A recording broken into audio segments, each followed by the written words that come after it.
Alright, hey guys, what's going on? Cyber Fury here, and I am finally back to do a commentary, which I haven't done in a long time, over a game that just came out a couple days ago. But before we get too advanced into this gameplay here, I want to show you this cool clip I had from one of the very first games I had of the full version of this game, and here it is right now. So I end up getting into this room full of 3 guys, 2 grunts and then an actual player, clear them out, come up here, get shot in the back, chuck a grenade, hope to just defend him off a little bit, and he ends up getting blown up. He walked right into that, totally oblivious of what I was doing with that grenade, and I was very happy with it. Now, today I'm going to talk about my impressions of this game, Titanfall, and what I can say very briefly right now is it's very fun, very fast-paced, and very addictive. It is exactly what everyone was hoping out of Call of Duty Ghosts. Fast-paced, multiplayer action, shooter, fun. Maybe not fun, maybe fun. Maybe some people find COD Ghosts very fun. Me, it was fun for about the first few days or weeks or so, and then it just kind of died off behind everything else like Battlefield and everything else that's come out thus far in this year kind of thing. The games that come out a little bit before that, but that's a different topic for a different day. I'm here to talk about Respawn Entertainment's first official game by their own name publishing, or own name developing I should say, Titanfall, produced by EA. To start off, it's probably one of the best EA launches, or conditional launched game, in a kind of a while for EA. They've had bad releases all the way back to Medal of Honor Warfighter, and this has seemingly ended the streak for me personally. This game came out, and I thought, the net code's gonna be bad, and the connection's gonna be bad, and there's gonna be like a bunch of glitching, and the frame rate's gonna be off, and the optimization's gonna be off. But I am actually very surprised, and very pleasantly surprised, in the condition that this game has launched in. It is launched in very well condition, and I'm very happy with it. It's a full game at launch. So yeah, I'm gonna talk about everything to do, well, not really everything, but a lot of things to do with the multiplayer, my impressions to them, and then at the very end I'll go through some of my gripes about this game, what I don't like, and what I think should be tweaked, fixed, etc. So to start off, what is a shooting game without very appealing maps? This game has that. Not only do these maps span wide in the horizontal category, but they also span very tall. Verticality is a big issue, but a very big selling point in this game. You are a pilot, you have a jetpack, you can wall run, you can wall jump, you have all these really cool abilities, and you have to put them to the test on these maps just to get anywhere. Maybe not so, but to get anywhere that has a point of advantage, yeah, you're going to need your abilities for that. And right here, jump kicking, that's fun. That's so much fun to do, especially the grunts who seem to cannot kill you that easily. You gotta have to stand there for the next 5 minutes just for them to kill you. But that's besides the point. I will say that their AI has been buffed since, or AI has been improved rather, not buffed, but they have been improved since the beta, and that's always a welcome change for me. Because what's the point if they're all going to be super easy for you to do? So back to the maps kind of idea in this commentary. I kind of rambled a little bit about, philosophy and life and all that.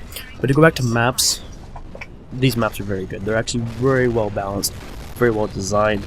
They have really kept the Titans in mind. There's not too many places that, the Titans can't go to access the pilots. There are a couple of objectives on, the domination type gameplay. It's called Hardpoint. But that's kind of, you can always get out of your Titan and have it defend that area, so it's not really that big of a deal for me.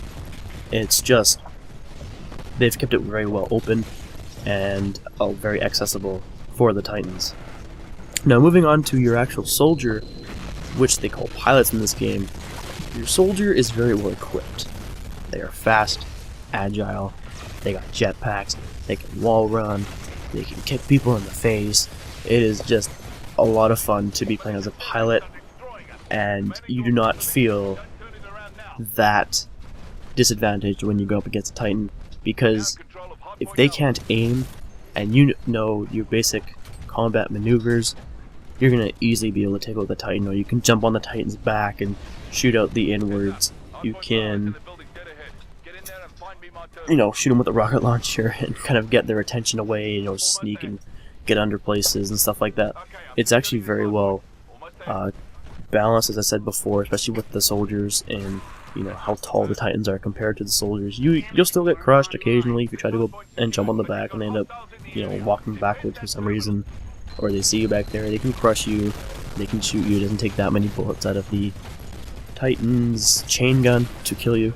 Trust me, it takes like 2 and then you're done. But that's to be expected. These Titans are taking down other Titans that are absolutely gigantic and they have to be powerful, and I don't blame them for doing that.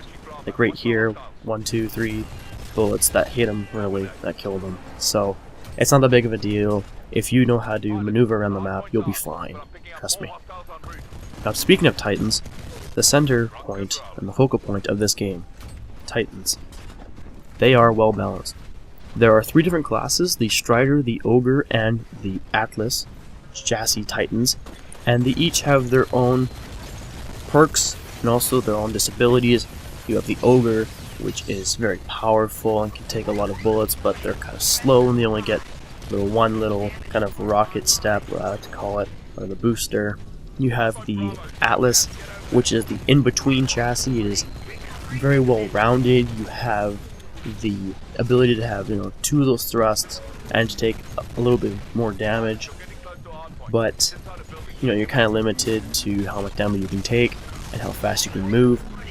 So then you have to pick between the Ogre, the Atlas, and the Strider. Now the Strider is very agile, very quick, but it doesn't take that much to take it down. So you got to really look at what your playstyle is and how you're going to be able to play this game in a Titan. So not moving away from Titans just about yet. There are also very well balanced abilities. So you have one ability which puts up kind of a force field that will suck in any bullets and rockets, and then you can change their rockets and turn them around and send them back on them, inflicting tons of damage depending on where you hit the Titan. You have different rockets, so I had the rockets where you locked on and then you would engage the rockets and it would fire 3 rounds of, I believe, 4 rockets at the enemy Titans or the enemy ships, and it does a lot of damage, let me tell you. You can absolutely wreck kids with that setup. So yeah, now moving away from Titans, other than saying that you can kind of program them to follow you around and protect you. Oh, and here is a good point. I thought, I looked and I was taking out guys and I look and see the ships on the other side of the map. So I thought, might as well just take out all the other pilots while I can and hope that one person on my other team can evacuate and stuff like that. But you'll be surprised to see what happens. But yeah, quickly going over weapons, there are like 10 primary weapons in this game. There are a few secondaries. I really thought there would have been more weapons, and that's where kind of one of my gripes comes in. I believe that there should have been more weapons to start off with, but who knows, there might be some in DLCs, there might be some, coming in patches or something. They might still be working on something like that. But who knows, the weapons you have, your standard sniper rifles, assault rifles, submachine guns, pistols, and my most hated weapon ever, the smart pistol, which will automatically acquire targets, and all you have to do is pull the trigger once and it will shoot for as many times as it acquired a target. So if you acquire 4 grunts, it will shoot 4 times with 1 trigger pull. And I feel like it's really noobish of them to put it in there, and it doesn't really do the game justice, because you have to be able to aim to do well in this game because people are flying around the map. So it's kind of iffy for me at this point. Maybe it will get kind of like a nerf or something like that, but it's something I can live with. I don't like it, but I can live with it. But anyway, that does it for the gameplay. I went 10-4, and I'll see you guys later. Peace.